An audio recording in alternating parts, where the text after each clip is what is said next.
For as long as we've been, well, human, there's one question that's kind of towered over everything else. It has shaped entire civilizations, sparked countless philosophies, and honestly changed the whole course of history. Okay, so right off the bat, we're not here to give you the answer. Instead, think of this explainer as a map. It's our guide to the philosophical landscape, exploring the huge arguments and the deep, deep valleys of thought that philosophers have dug into for centuries, trying to figure this one out. Right, because this isn't just a yes or no thing. The God question forces us to get right up against the limits of what we can even know, that's epistemology, and what reality itself is even made of, that's ontology. It's pretty much one of the deepest rabbit holes you can go down. All right, before we dive into the juicy arguments, we gotta get our terms straight. In any big debate, you have to know who's on what team, right? So let's quickly lay out the key positions. So first up, we've got theism. This is the foundational belief, the proposition that, yeah, a divine being, or maybe multiple beings, exist. It's pretty much the starting block for most of the world's big religions. And then, on the complete opposite side of the coin, you have atheism. Now, from a philosophical standpoint, this is more than just not believing. It's a specific, positive claim that God does not exist. It's a firm statement about what reality is. And then there's agnosticism. Now, this one's a little different. It's not actually a claim about whether God is real or not. It's a claim about what we can know. An agnostic basically says, look, the truth of the matter is either unknown, or maybe we humans just can't ever know for sure. And this is where it gets really interesting when you see it laid out like this. You can see here, theism and atheism are all about belief. They're both making a claim, one positive, one negative.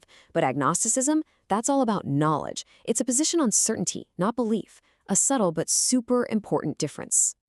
And this just goes to show you it's not a black and white issue at all. The biologist Richard Dawkins came up with this 7-point scale to show that people fall all along a spectrum. You've got your strong theist at one end, who is 100% certain, and the strong atheist at the other, who is just as certain. But most people, they live somewhere in the middle. Okay, so now that we've got the lay of the land, let's jump into one side of this ancient debate, the major philosophical arguments that have been made for the existence of God.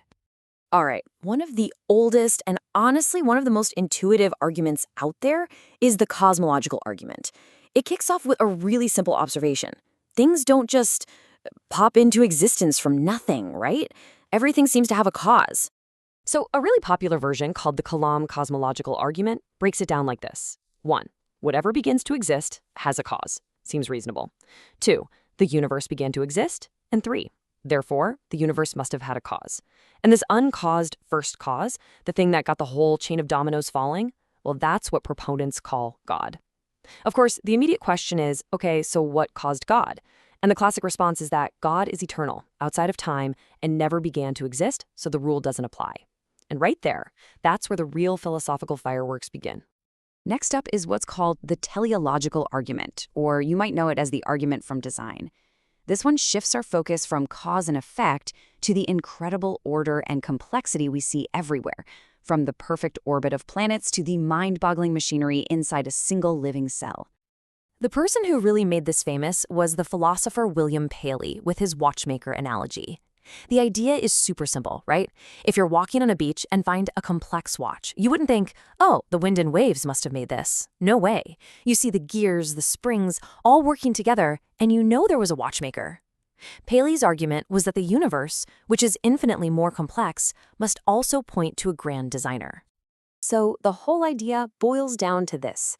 We see complex function, that suggests there's a purpose, and purpose suggests there was a designer. This argument looks at the fine-tuning of the universe, all the physical laws that are just right for life to exist, and sees it not as some crazy cosmic lottery win, but as powerful evidence of a deliberate, intelligent plan. But, of course, philosophy is all about the back and forth. For every big argument, there's a powerful counter-argument. So now, let's flip the script and look at the other side, the major philosophical challenges to the existence of God. Now, this might be the most powerful challenge to theism, both emotionally and logically. It's called the problem of evil, and it asks a devastatingly simple question. If God is all good and all powerful, then why is there so much suffering in the world? And this right here, this is the core of the problem. It's a real paradox. On one side, you have the idea of God as being all-powerful, all-knowing, and perfectly good. But on the other side, you have the undeniable reality of the world: earthquakes, cancer, cruelty, pain. How can both of these things possibly be true at the same time? When you break it down logically, it gets really tough for theism. An all-good God would want to stop evil. An all-powerful God could stop evil. An all-knowing God would know how.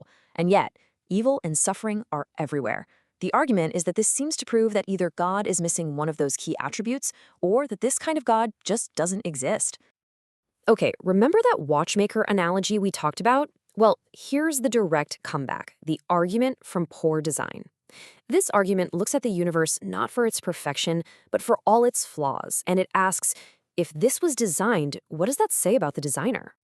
So people who make this argument will point to stuff like vestigial organs, parts that don't do anything anymore, or the sheer brutality of nature, or just the fact that 99.9% of the universe is a freezing, empty vacuum that would kill you instantly. They argue this doesn't look like the masterpiece of a perfect creator. It looks more like the messy, inefficient result of a blind, natural process.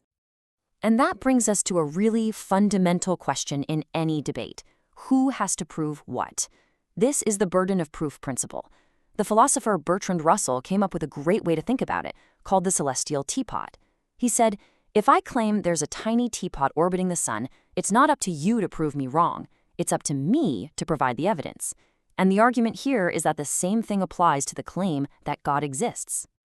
So, we've got these huge, powerful arguments on both sides, and they've been clashing for literally thousands of years, which begs the question, why is it never settled? Why does this question endure? And you know, this is where things get really fascinating, because the answer might not just be in philosophy books, but inside our own heads. Cognitive science suggests our brains are basically hardwired to see intention behind things. You know, that rustle in the bushes isn't just the wind, it's a tiger. And when you combine that instinct with our profound, deep-seated need for meaning and purpose in what can feel like a chaotic universe, well, it makes the question of a creator feel incredibly natural, maybe even unavoidable. And so, that's where we land. After all the logic, all the arguments for and against, the central tension is still there. Is the existence of God a puzzle that we can one day solve with science and proof? Or does it live in a totally different part of human experience, one that will always, in the end, come down to a leap of faith?